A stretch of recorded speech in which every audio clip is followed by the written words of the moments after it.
Hello mga Raps, ako nga pala si Mac, isang full-time joyride rider at isa rin full-time tatay. So ngayon na araw ng linggo ay schedule na aking kaagapay sa kanyang CBT cleaning.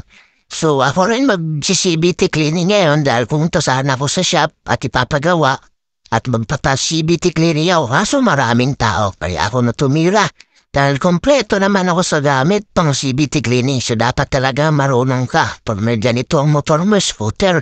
Dahil magasto sa maintenance to, kailangan marunong ka mamalikot ng panggilid nito. Ito lang ang kadalasan na ginagawa sa kanya. Every 3 months, 6 months, o kahit anong oras na gusto mong linisin kung meron kang gamit. So, siyempre, ayan, first time ko, may katulong ako dyan, kapitbahay ko si Brian kung paano pag-setup at pagkaras kabit ng mga yan. Kaya first time ko ito ginawa. Itong sa aking motor. Sa nilinis ko na rin po ito, ang aking panggilid.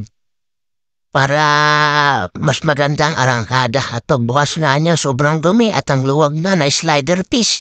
Gusto ko sanang balik ka rin yung slider piece. Pero sabi ng kapitbahay ng si Brian, ay isa tama daw yan sa bola. Hindi raw dapat nakabaliktad. So yun nga, nilinis ko na ang aking panggilid. Gamit lang yung gas. Sarap ang kapitbahay ko dito sa lingaso ng amoy. Nagulat sila kasi first time ko nga ito ginawa. First time din nila makaamoy ng ganong klaseng amoy ng chemical. So gas lang naman yan.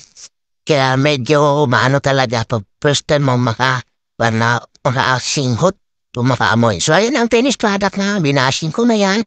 Nakabiis one pa yan kaya talagang lumitaw yung kanyang kintab ng pula at itim. O diba, fresh na fresh parang bagong labas sa kasa. At pagkatapos ko niyan ay nag-road test na nga kami ng aking makulit na prinsesa. Dito lang naman sa amin kung saan kami nakatira. Dito lang paikot-ikot. At sobrang smooth na talaga siya, parang bagong labas. Galing sa kasa, kaya laking tulong talaga pag marunong ka mag-CBT. Bukod sa nakatipid ka na, matututo ka pa kung anong problema ng motor mo at satisfied naman ng first day ko. So thanks for watching.